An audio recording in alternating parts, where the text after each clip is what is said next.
अस्सलाम वालेकुम everyone, welcome back to radiology live 786। आज हम बात करेंगे एक इम्पॉर्टेंट रेडियोलॉजिकल प्रोसीजर के बारे में, बेरियम एनिवा।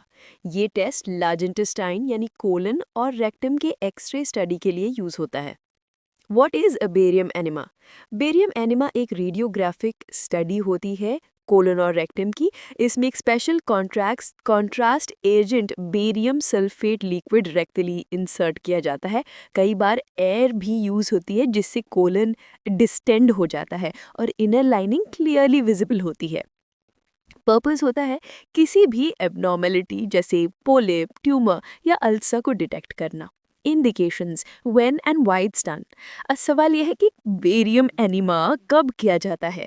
ये टेस्ट मेनली उन पेशेंट्स में होता है जिनको सिम्टम्स हो, एब्डोमिनल पेन, ब्लीडिंग, हैबिट्स में चेंज या अनएक्सप्लेन वेट लॉस, और ऐसे डायग्नोस किया जा सकता है कंडीशंस जैसे कोलोरेक्टल पॉलिप्स या cancer, inflammatory bowel disease, diverticular bowel disease या बाउल ऑब्स्ट्रक्शन।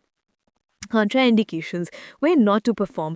हर टेस्ट हर पेशेंट के लिए सेफ नहीं होता। बेरियम एनिमा तब नहीं किया जाता जब बाउल बफरेशन का सस्पेशन हो, टॉक्सिक मेगाकोलन हो या पेशेंट प्रेग्नेंट हो। ये एब्सोल्यूट कॉन्ट्राइंडिकेशंस है। Preparation before the exam. Barium enema के लिए पेशेंट को प्रॉपर प्रिपरेशन करनी होती है। 1 to 3 डेज पहले क्लियर लिक्विड्स डाइट पर रहना होता है और कि कुछ मेडिसिन स्टॉप करनी होती है। एक दिन पहले ओरल लैक्सेटिव्स दिए जाते हैं और मिडनाइट के बाद कुछ भी खाना पीना मना होता है। एग्ज़ाम के दिन सुबह क्लेंजिंग एनिमा दिया जाता है और पेशेंट को फास्टिंग में रखा जाता है। Procedure step by step.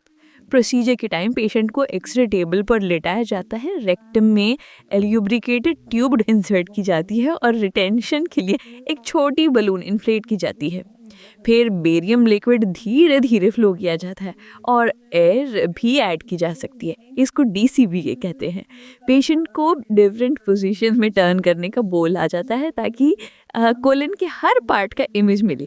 Fluoroscopy के थ्रू रियल टाइम एक्सरेज लिए जाते हैं। बाद में ट्यूब रिमूव होती है और बेरियम एक्सपेल करने को बोल जाते हैं और एक फाइनल एक्सरे लिया जाता है। Result and recovery, result interpretation कुछ इस तरह होता है।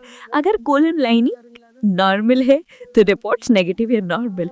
अगर एबनॉर्मलिटीज जैसे पोलिप हो, स्ट्रिक्चर हो या इन्फ्लेमेशन मिलता है तो रिजल्ट पॉजिटिव, और एबनॉर्मल रिजल्ट पर फर्दर टेस्ट जैसे कोलोनोस्कोपी रिकमेंडेड होता है।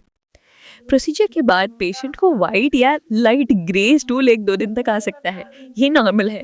पेशेंट को एडवाइस दी जाती है plenty of fluids needed to prevent constipation. अगर सीवियर पेन, फीवर या ब्लीडिंग हो तो डॉक्टर से कांटेक्ट करना चाहिए। सो दोस्तों, ये था complete explanation of barium enema procedure from preparation to result. अगर वीडियो हेल्पफुल लगा हो तो लाइक, शेयर और सब्सक्राइब करें रेडियोलॉजी लाइव 786 पर। मिलते हैं नेक्स्ट वीडियो में विद अनदर रेडियोलॉजी टॉपिक। अल्लाह हाफिज।